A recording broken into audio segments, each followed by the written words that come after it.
Bu erkaklarga maslahatim. O'z ayolingiz, umr yo'ldoshingizni qadrlang.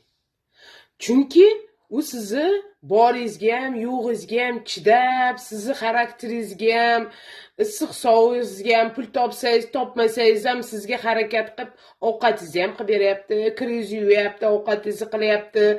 Hamma nima deydi, uyingizdagi kamchiliklarni hammasini harakat qiladi. Nima deydi, uylarni toza qilib, mehmoningiz kelsa kutib, qarindosh urug'ingizni, ota-onangizga qarayotgan o'sha ayol bo'ladi. Qadrlang o'shani. Nega deng? Chunki sizga baraka keladi, baraka bo'ladi, barakali bo'lasiz. Hali aytdi deysiz. Shunaqangi qiling, mehr bering. Har kuni yaxshi ko'raman ayolim sani deng. Birinchi o'rinda, ikkinchi o'rinda, bir haftada bir marta mayli, kattami, kichkinami farqi yo'q. Bitta padarko bering. Mana bunday bo'ladi.